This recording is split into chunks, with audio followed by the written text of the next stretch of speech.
পৃথিবীর বুকে প্রথম মানুষ, প্রথম পয়গম্বর সৈয়দনা আদম আলাইহিস সালাতু ওয়াস সালাম। আল্লাহ পাক তাকে ডাকলেন, ইয়া আদম উসকুন আনতা ওয়া যাওজুকাল জান্নাতা ওয়া কুলা মিনহা রাগাদান হাইথু শিতুমা ولا تقربا هذه الشجرة فتكونا من الظالمين।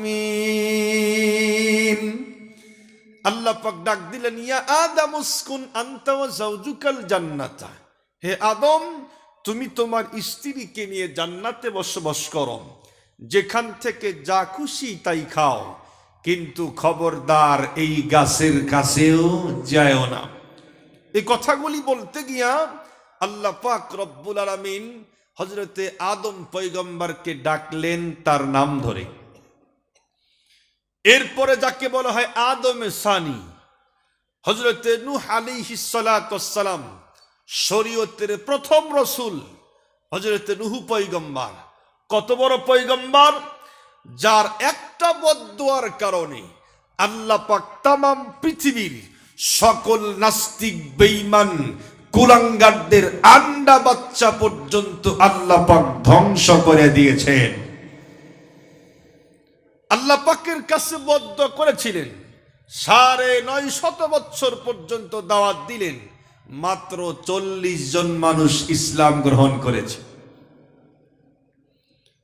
এজন্য নূহ পয়গম্বর আল্লাহর কাছে বদদুয়া করলেন, আল্লাহ তুমি তাদের ঘর বাড়ি পর্যন্ত ছাইরো না, সব ধ্বংস করে দাও। রব্বি লা তাযার আলাল আরদি মিনাল কাফিরিন দাইয়ারা, আল্লাহ পাক সব ধ্বংস করে দাও। আল্লাহ পাক দোয়া মঞ্জুর করলেন। সেই নূহ পয়গম্বরকে আল্লাহ পাক ডাকলেন, ইয়া নূহ ইন্নাহু লাইসা মিন আহলিক ইন্নাহু আমালুন গায়রু সালিহ। হে নূহ, তুমি যে তোমার সন্তানকে ডাকো, সে তো তোমার আহালের অন্তর্ভুক্ত নয়। নূহ পয়গম্বর যখন বদদুয়া করলেন, আল্লাহ পাক প্লাবন দিলেন। নূহ পয়গম্বর জাহাজ তৈরি করছেন, প্লাবন শুরু হয়ে গেল, জাহাজ তো পানির উপরে ভাসতেছিল। এই মুহূর্তে নূহ পয়গম্বর তাকায় দেখে তার সন্তান কেনান সামনে অবস্থান করে। তখন উনি ডাকলেন, ইয়া বুনাইয়ার কাম্মানা, হে সন্তান তুমি আমার জাহাজের ভিতরে উঠে যাও। যখন এই কথা বলল, তখন কেনান বলতেছিল, আব্বু তোমার আল্লাহ আর কত পানি দিবে, আমি তো এমনিতে অনেক উঁচা মানুষ, আর না হয় উঁচা একটা পাহাড়ে উঠব, তোমার আল্লাহ আমারে কিচ্ছু করতে পারবে না। কোরআনুল কারীমের ভিতরে আসছে, আল্লাহ পাক সঙ্গে সঙ্গে বিশাল বড় একটা ঢেউ পাঠায়া দিলেন, একটা ধাক্কায় কেনানকে জাহান্নামের আসামি বানায়া দিলেন। নূহ পয়গম্বর যখন ডাকলেন, নৌকার ভিতরে আসো, আল্লাহ পাক বললেন, নূহ তুমি যে ডাকতেছো, সে তো তোমার আহালের অন্তর্ভুক্ত নয়, পরিবারের অন্তর্ভুক্ত নয়।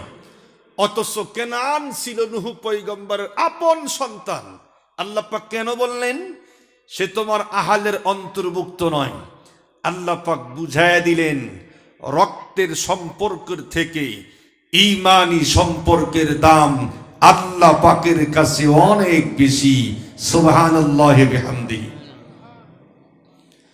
সম্মানিত সুদী, খুব ভালো করে বুঝবেন। এরপরে হযরতে ইব্রাহিম আলাইহিস সালাতু ওয়াস সালামকে ডাকলেন। উনি কত বড় পয়গম্বর, যার ব্যাপারে আল্লাহ পাক নিজেই বলেছেন, মিল্লাতা আবিকুম ইব্রাহিম হুয়া সাম্মাকুমুল মুসলিমিন। মুসলিম জাতির পিতা ইব্রাহিম আলাইহিস সালাতু ওয়াস সালাম, যেই পয়গম্বর আল্লাহ পাকের খুশির জন্য 100টা পর্যন্ত পরীক্ষা দিয়েছিলেন, আর সবগুলি পরীক্ষাতে উনি গোল্ডেন A+ পেয়েছে। সেই পয়গম্বরকে আল্লাহ পাক যখন ডাকলেন, আল্লাহ পাক তাকেও নাম ধরে ডাকলেন। আল্লাহ পাক বললেন, ইয়া ইব্রাহিম কদ সাদ্দাকতার রুইয়া ইন্না কাযালিকা নাজজিল মুহসিনিন। হে ইব্রাহিম, তুমি যে স্বপ্ন দেখছিলাম এটা বাস্তবায়ন হয়েছে, সুতরাং তোমার সন্তানকে আর কাল্লা কাটার দরকার নেই। সম্মানিত সুধী, এই সবগুলি কথা বলতে গিয়া আল্লাহ পাক রব্বুল আলামিন ইব্রাহিম পয়গম্বরকেও ডাকলেন তার নাম ধরে। এরপরে আরেকজন পয়গম্বর যাকে বলা হয় ওয়া কাল্লামাল্লাহু মূসা তাকলিমা, মূসা কালিমুল্লাহ, যিনি 24 ঘন্টায় আল্লাহ পাকের সঙ্গে কথা বলতেন ডাইরেক্ট তুর পর্বতে গিয়া। সেই পয়গম্বরকে আল্লাহ পাক ডাকলেন, ওয়ামা তিলকা বিয়ামিনিকা ইয়া মূসা ক্বালা হিয়া আসাই আতাওয়াক্কাউ আলাইহা ওয়া আহুসসু বিহা আলা গনামি ওয়ালিয়া ফিহা মাআরিবু উখরা। হে মূসা, তোমার ডান হাতের ভিতরে কি? আল্লাহ পাক জিজ্ঞাসা করছে একটা, উনি উত্তর দিয়েছেন 5-6টা। কেন? কারণ হলো যার সাথে যার মহব্বত হয় তার সঙ্গে কথা বলতেই মনে চায়, বলতেই মনে চায়। ঠিক বললাম না ভুল বললাম? যত কথা বলে তত মজা বাড়ে। আল্লাহ পাক জিজ্ঞেস করলেন একটা, মূসা পয়গম্বর আল্লাহ পাককে সাংঘাতিক মহব্বত করতেন, এজন্য উত্তর দিছে 5-6টা।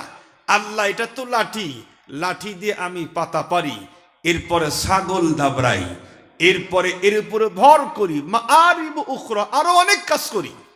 আল্লাহ পাক জিজ্ঞেস করলেন একটা, উনি উত্তর দিলেন 5-6টা।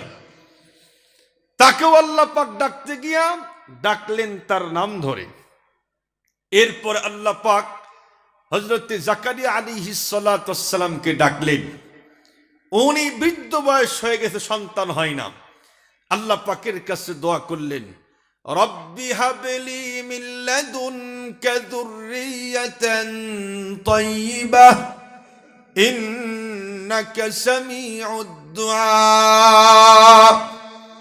আল্লাহ পাকের কাছে দোয়া করলেন, আল্লাহ একটা সন্তান দাও না।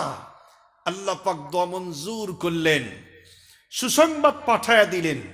আল্লাহ পাক তাকে সুসংবাদ দেওয়ার সময় তার নাম ধরলেন।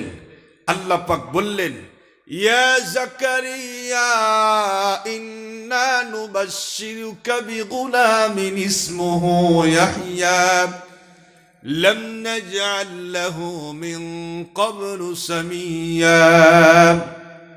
হে জাকারিয়া, তুমি যে আমার কাছে দোয়া করলাম, আমি আল্লাহ পাক তোমার দোয়া মঞ্জুর করলাম, তোমাকে সন্তান হওয়ার সুসংবাদ দিলাম।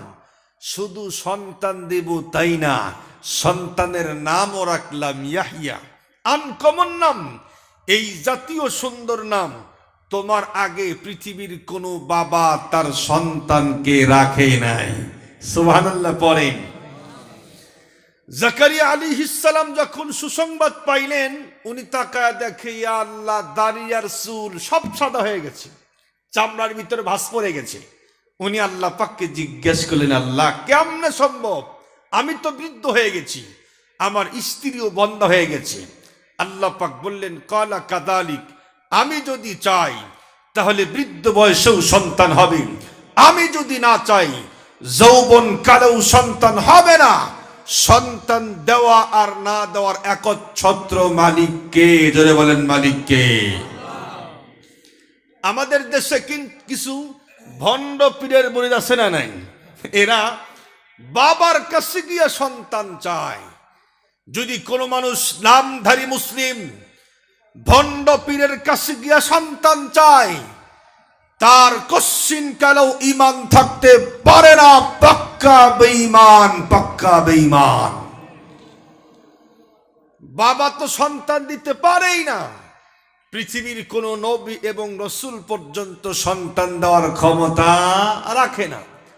যদি তাই হতো তাহলে জাকারিয়া আলাইহিস সালাম আল্লাহর কাছে চাইতেন না।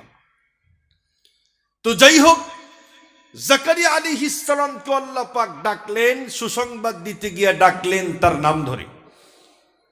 এরপরে তার সন্তানকে নবী বানাইলেন, তার নাম হলো ইয়াহইয়া। আল্লাহ পাক তাকেও ডাকলেন, ইয়া ইয়াহইয়া খুযিল কিতাবা বিকুওয়া, হে ইয়াহইয়া, আমি তোমাকে যে কিতাব দিয়েছি এটা তুমি আঁকড়ে ধরো, শক্ত করে ধরো। আরেকজন পয়গম্বরকে ডাকলেন, ইয়া দাউদ ইন্না জাআলনাকা খলিফাতাম ফিল আরদ, হে দাউদ, আমি তোমাকে জমিনের খলিফা বানাইলাম। আরেকজন পয়গম্বরকে ডাকলেন, ইয়া ঈসা ইন্নী মুতাওয়াফফিকা ওয়া রাফিউকা ইলাইকা। খুব ভালো করে বুঝবেন, পৃথিবীতে যতগুলি পয়গম্বরকে পাঠাইয়াছেন সবগুলি পয়গম্বরকে ডাক দিতে গিয়া আল্লাহ পাক ডাকলেন নাম ধরে, ইয়া ইব্রাহিম, ইয়া ঈসা, ইয়া মুসা, ইয়া ইয়াহইয়া, ইয়া জাকারিয়া, ইয়া আদম, ইয়া দাউদ। সবগুলি পয়গম্বরকে ডাকলেন তাদের নাম ধরে। কিন্তু যখনই বিশ্বনবীকে আল্লাহ পাক ডাকার প্রয়োজন হলেন, আল্লাহ পাক বললেন, ইয়া আইয়ুহার রাসূল বাল্লিগ মা উনজিলা ইলাইকা মির রাব্বিক। আল্লাহ পাক ডাক দিলেন, ইয়া আইয়ুহান নবী হাসবুকাল্লাহু ওয়া মান ইত্তাবাআকা মিনাল মুমিনিন। আল্লাহ পাক ডাক দিলেন, ইয়া আইয়ুহান নবী হাররিদিল মুমিনিনা আলাল কিতাল। আল্লাহ পাক ডাক দিলেন তাহা। আল্লাহ পাক ডাক দিলেন হামিম। আল্লাহ পাক ডাক দিলেন ইয়াসিন।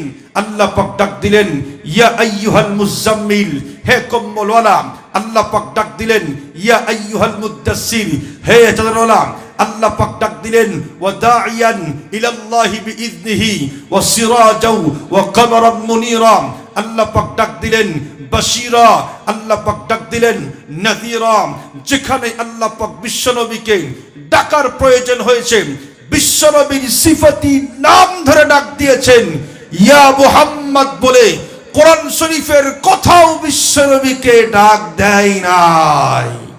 আল্লাহু আকবার, আল্লাহু আকবার পড়েন। আল্লাহ পাক বিশ্বনবীকে কত মহব্বত করেন, ডাক দিতে গিয়েও সম্মানের সাথে সিফতি নাম ধরে ইশারা করে ডাক দিয়েছেন। আল্লাহ পাক বলেছেন, ইন্না আতাইনাকা, আমি আপনাকে দান করলাম, ওয়া রাফা'না লাকা যিকরাক, আপনার নাম কিয়ামত পর্যন্ত